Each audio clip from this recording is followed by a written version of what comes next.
Blog 2তে তোমাদের স্বাগত। সকাল সকাল ওড়িশাতে 4 দিন পর রোদ বেরিয়েছে, তো তাই জন্য 2 গামলা জামা কাপড়, বালতি 1 বালতি জামা কাপড় কেচে এখন আমি স্নান টান করে ঠাকুরকে পুজো করে নিলাম।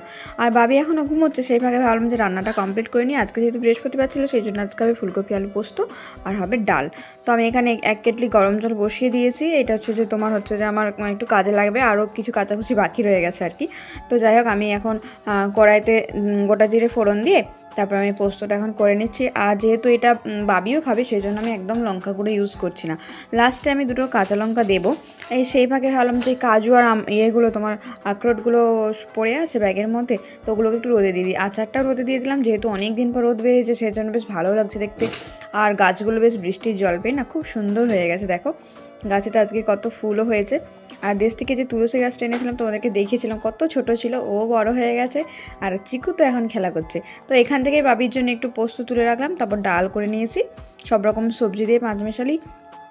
তো লাস্টে কাঁচা লঙ্কা দিলাম, বাবিকেও খাইয়ে দিয়েছি। ও উঠে পড়েছে, আগে একদম ওকে ভাত দিয়ে দিয়েছিলাম ওঠার পরেই।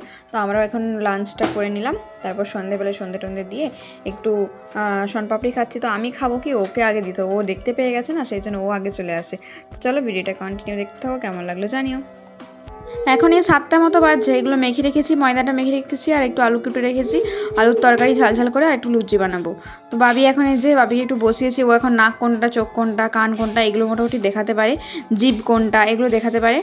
তো এর মাঝে আমি ওকে এগুলো দেখাচ্ছি। তারপর লুচিটাও বানিয়ে ফেললাম। লুচি করার পর আবার কিছুক্ষণ ব্রেক নিয়েছি, একটু কাঁদছিল, তারপর আলুর তরকারিটা বানিয়ে ফেললাম। আর ভিডিওটা অবশ্যই ভালো লাগলে লাইক, কমেন্ট, শেয়ার এবং সাবস্ক্রাইব করবে।